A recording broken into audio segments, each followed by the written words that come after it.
Lu kalau mau memperbanyak followers, udah lanjutin aja konten-konten berbagi lu. Jangan lu embel-embelin kalau misalkan sampai ngalahin Mr. Beast, lu bakal ngarumin nama bangsa. Mr. Beast aja belum tentu tahu lu, dia kagak peduli, Li. Tahu nggak dok, Willy Salim lagi dihujat dok. Iya sih, aku ada lihat. Gara-gara netizen gue.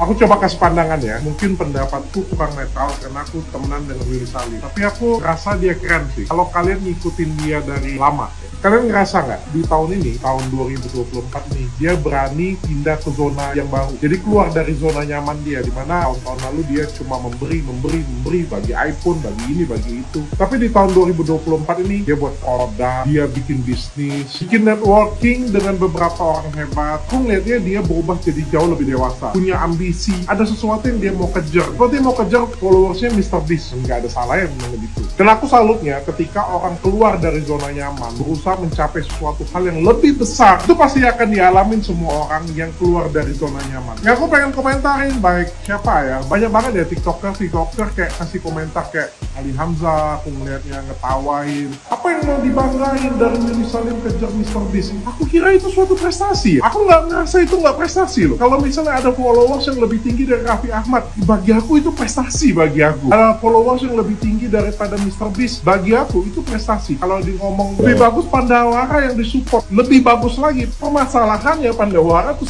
10 juta ya, atau berapa juta. Terlalu jauh gapnya. Ya kita realistis aja, yang nomor satu di Indonesia kan si Willy Salim. Tentu Willy Salim yang on the track untuk ngejar. Nggak mungkin aku kan yang ngejar Mr. Beast kan. Terus kalau ada yang ngomong prestasinya apa? Bagi-bagi ya. Ya kan orang Indonesia yang suka dibagi-bagi. Gimana sih? Kalian itu menghujat diri sendiri atau gimana ya? Kok heran sih? Orang Indonesia ini ngomong pengemis banyak, dimanfaatin orang untuk bagi-bagi, pakai marah.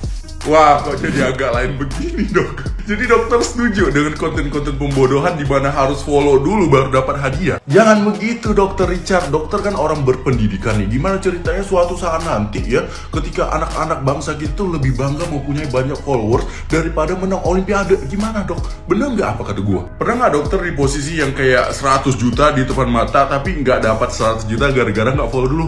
Mungkin dokter nggak relate kali ya. Seperti halnya dokter mengedukasi di dunia skincare. Wah, mantep banget, gue juga setuju gitu kan. Tapi kok yang kayak gini kok lengah dok? Karena ini bestia atau bagaimana nih? Jujur, mengedukasi SDM Indonesia tentang uang ini lebih susah daripada mengedukasi skincare, bener gak? Gue kayak jadi kecewa sama dokter Richard. Jangan sampai nanti kejadian sama dokter Richard juga. Nah, di situ poinnya, berarti dokter Richard ini sadar tapi membiarkan. Gimana ini dok? Yang membangun mental pengemis itu siapa? Kalau bukan content creator yang ala-ala giveaway tai kucing. Dan satu lagi yang paling dipermasalahkan dok, yaitu membawa embel-embel mengharumkan nama bangsa Indonesia di mata dunia. Kayak what the? Nih gue tanya sama lu pada ya, ketika dia berhasil melampaui Mr. Beast, siapa orang pertama yang bangga? Ya diri dia sendiri. Kalian gak dapat apa-apa, follow dulu baru dapat hadiah. Teruslah berharap seperti orang susah. Dokter Richard Lee buka suara tentang permasalahan yang menimpa Willy Salim. Cuma gini loh, aku mengeluarkan undang-undang, aku mengeluarkan opini, biar apa? Cukup gampang sebenarnya, biar Willy Salim tuh sadar, paham, tinggal minta maaf aja. Gak usah kayak membela diri terus bahwa yang dilakukannya tuh bener. Dia menjanjikan orang-orang iPhone, menjanjikan orang-orang memberikan ini, memberikan itu, tapi bilang orang mental pengemis. Terus dokter Richard bilang kalau misalnya orang Indonesia kan emang suka dikasih-kasih yang gratis. Orang Indonesia kan mentalnya emang mental pengemis. Yang buat mental pengemis siapa coba kalau bukan konten kreator yang menjanjikan dari awal? Dia mengikuti dari awal, antisipasi kalau di jalan ketemu Willy Salim, udah follow belum? Udah, akhirnya udah follow, dapat iPhone. Itu mereka pasti antisipasi, mereka berharap ketemu di jalan suatu saat nanti. Terus Bang Ali Hamzah juga disenggol, dibilang kayak Bang Ali Hamzah mempertawakan, membanggakan Indonesia dari mananya. Ya aku sependapat sama Bang Ali Hamzah sih sebenarnya, karena memang membanggakan Indonesia bukan dari segi followers, bilang bahwa nama Indonesia di mata dunia. Itu kan yang terkenal nama Willy Salim ya, bukan nama Indonesianya. Itu sih menurutku. Intinya udah cukup lah aku bahas-bahas kayak gini, biar gak dibilang pansos lah, dibilang cari engagement, cari apa ini itu, senggol kiri kanan. Enggak, aku tipenya yang komedi aja, yang menghibur aja. Kalian suka ngeliat aku tersiksa, aku makan tisu aja. Tuh, tuh, dah, ya. Kayak Willy Salim minta maaf aja udah pasti kelar. Gak usah cuci tangan kayak bilang kamu ngelakuin yang udah paling bener gitu, gak usah lah. Udah banyak lah speak up, gak aku doang. Kalau masalah membantu orang banyak, siapa sih yang gak pengen? Aku juga kalau punya harta berlimpah pasti aku pengen banget bagi-bagi. Memang sih gak semua orang pengen bagi-bagi, tapi pasti banyak juga yang berkeinginan untuk bagi-bagi. Kalau misalnya aku nanti udah punya banyak duit, mungkin kalau aku ngelakuin kesalahan di media sosial ya, aku tinggal bantu orang sekolah, aku tinggal beliin kaki palsu orang yang buntung, mungkin aku bakal membantu operasi mata orang yang buta. Kalau aku punya banyak duit, mungkin aku ngelakuin kesalahan tinggal bayar pakai duit, memperbaiki citra di media sosial sih udah kelar ya kayaknya ya. Sebenarnya bukan keluar dari zona nyamannya yang menjadi bagusnya, cuman yang jadi masalahnya dari awal dia membangun personal brandingnya tuh kayak begitu, bagi-bagi hadiah, bagi-bagi iPhone dengan syarat orang harus memfollow akun dia. Dan ketika dia udah di atas puncaknya nih, dia malah ngata-ngatain followersnya, padahal itu penyebabnya dari dia juga yang menerapkan personal branding ke dirinya kayak gitu. Nah dari sini sebenarnya nggak apa-apa dia mau keluar dari zona nyaman juga nggak apa-apa, karena dia mudah mempunyai followers yang banyak. Hasil dari personal branding dia yaitu ya bagi-bagi hadiah. Cuman yang jadi masalahnya kenapa harus ngata-ngatain followersnya mental ngemis lah, mental minta-minta online lah. Kan emang lu yang ngasih, yang kayak gitu duluan tuh lu. Dan lu bilang dia kalau ngasih sesuatu tanpa syarat. Belum sebesar Mr. Beast aja udah flying victim standar ganda. Gimana mau kayak Mr. Beast, modal konten bagi-bagi aja gitu. Giran udah di atas tuh seakan-akan followersnya yang salah, minta-minta online, ngemis-ngemis ke rumah dia, di kolom komentar dia. Padahal kan emang itu tujuan lu, personal branding lu tuh itu. Ngapain lu nyalain followers lu? Belum jadi kayak Mr. Beast aja udah standar ganda begini. Susah.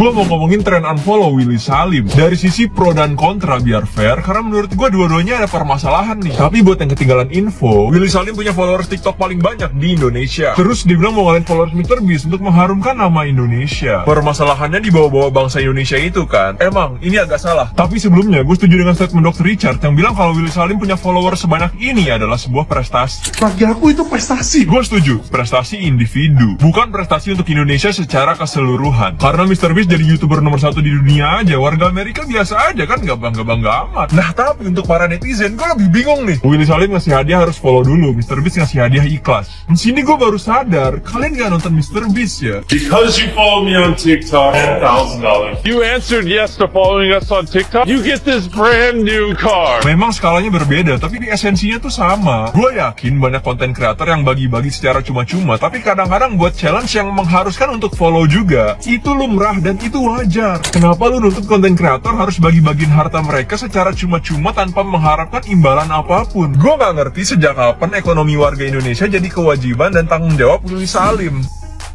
Willy Salim kata gue lu berhenti ya keluar-keluar mau ngalahin followersnya Mr. Beast untuk mengharumkan nama bangsa. Lo lihat nih followers tuh saban hari berkurang Willy Salim. Satu-satunya di dunia ini yang punya mimpi dan ambisi sebesar itu cuma gue. Lu kalau mau memperbanyak followers udah lanjutin aja konten-konten berbagi lu. Jangan lu embel-embelin kalau misalkan sampai ngalahin Mr. Beast lu bakal ngarumin nama bangsa. Mr. Beast aja belum tentu tahu lu, dia kagak peduli Willy.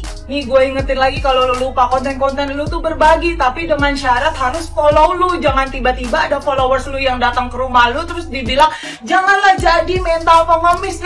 Lu juga sama nge-please ke follower lu. Udah kalau sama-sama nge-please udah jangan marah-marah begitu.